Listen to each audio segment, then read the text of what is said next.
El siglo XIX comenzó con un género femenino adormecido y sometido, con muchos obstáculos que la sociedad les ponía, pero que terminó con un siglo XX lleno de esperanza y despertar para el mismo.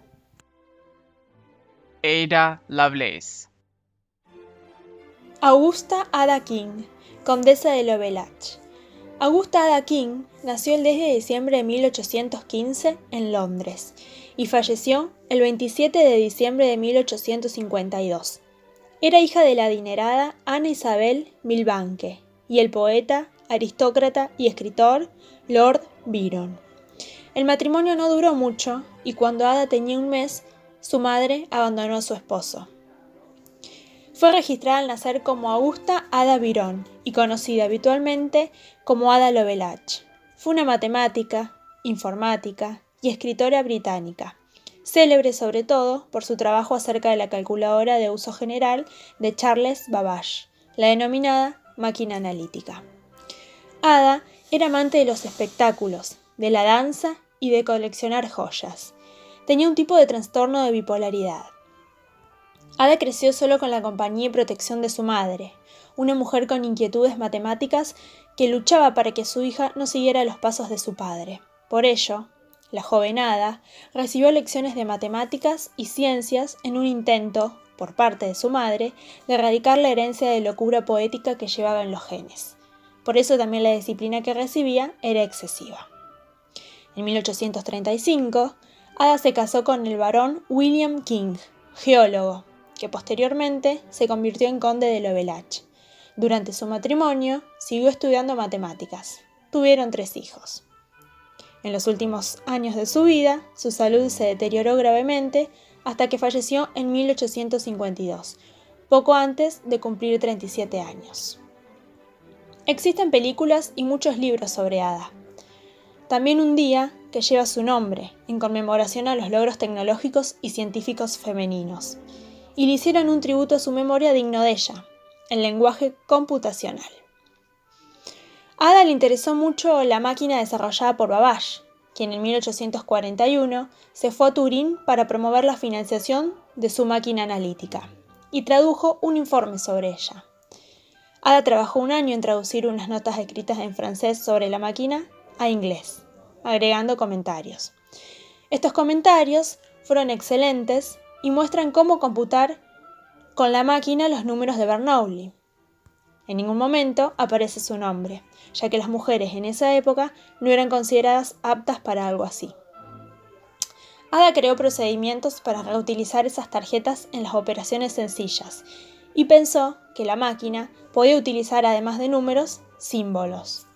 Ada creó una serie ordenada de pasos que permitían calcular cualquier número de Bernoulli valiéndose de la máquina de Babbage.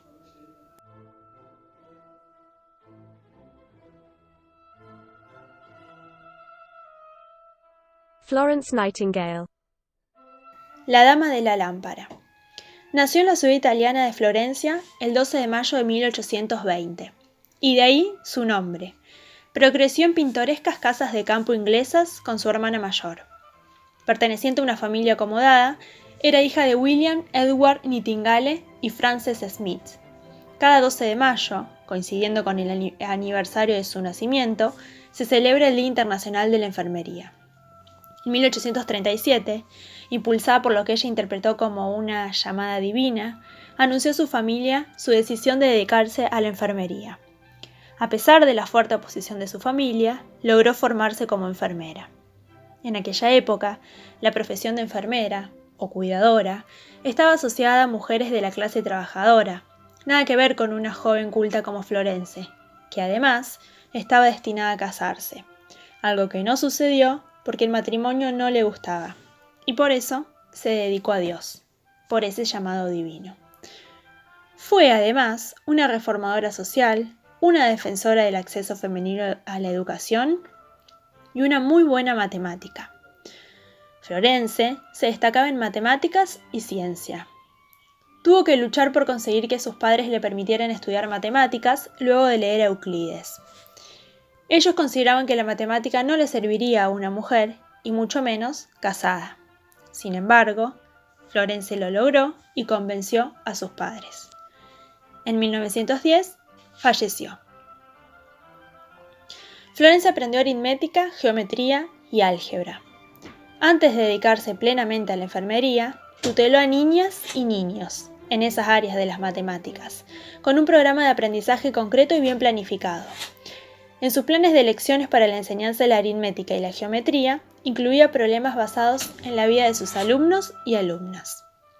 En 1854, Florence fue enviada a la guerra de Crimea para ayudar en los hospitales. Florence pasaba toda la noche con una lámpara en mano a controlar cómo estaban sus pacientes. Usó la estadística, clasificó con exactitud y cuidado sus datos y tuvo la inteligencia de hacer comprensible la estadística gracias a dibujos elementales, los diagramas o gráficos polares. También usó histogramas de barras. Hace un excelente uso de los datos, recopilándolos, tabulándolos, presentándolos e interpretándolos. Incluso, con el tiempo, diseñó patrones de recopilación de datos que los hospitales debían rellenar para convertirlos en estadísticas relevantes. En las aportaciones de Florence a la estadística, explica con detalle su magnífica idea de crear el diagrama de la rosa para representar las causas y la evolución de la mortalidad de los soldados durante su estancia en el hospital militar Scutari. La reina le concedió la Cruz Roja en 1833. Es considerada una de las pioneras de las estadísticas médicas. A ella se le debe la denominación estadística aplicada.